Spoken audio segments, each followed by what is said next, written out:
आज हम आपको बताएंगे एक ऐसी यूनिवर्सिटी के बारे में जो दुनिया की सबसे पहली यूनिवर्सिटी थी।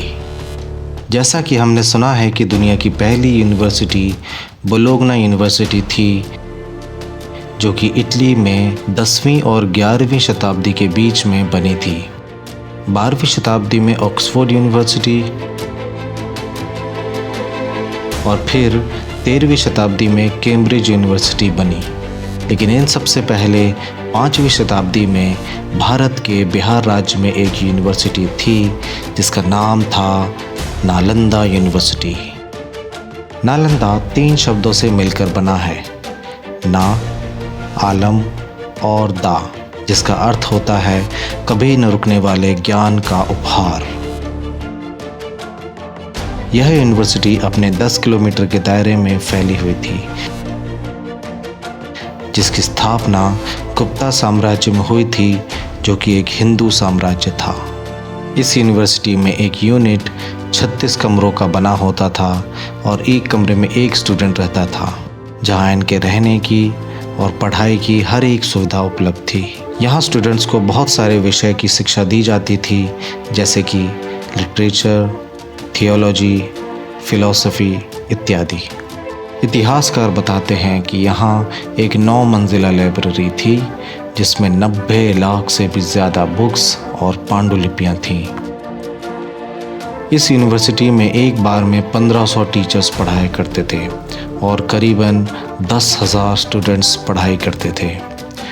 यहाँ पे लोग अलग अलग देशों से भी पढ़ने के लिए आया करते थे, जैसे कि चाइना, जापान, श्रीलंका इत्यादि।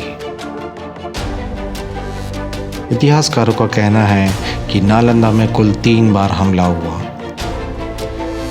पहले 2 बार जब हमला हुआ तो इसे फिर से तैयार कर लिया गया,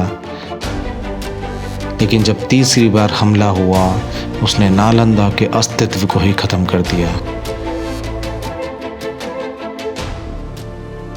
12वीं शताब्दी के अंत में तुर्की के जनरल मोहम्मद बख्तियार खिलजी ने यह हमला किया, जिसमें उसने नालंदा के ज्ञान के खजाने में आग लगा दी। नालंदा की 9 मंजिला लाइब्रेरी को, जिसमें 90 लाख से भी ज़्यादा बुक्स और पांडुलिपियाँ जो कि उस समय इस्तेमाल होती थीं, उसको उसने आग लगाकर भस्म कर दिया। लोगों का मानना है कि यह लाइब्रेरी करीब 3 महीने जलती रही थी। लोग इसके बारे में बहुत सारी कहानियां बताते हैं कि यह बख्तियार खिलजी ने अपनी निजी दुश्मनी के चलते किया, लेकिन इतिहासकारों के अनुसार उस समय के राजा दूसरे साम्राज्य को नीचा दिखाने के लिए उनकी विशेष चीज़ों को नष्ट किया करते थे, ताकि वह साम्राज्य अपने हिसाब से चला सकें।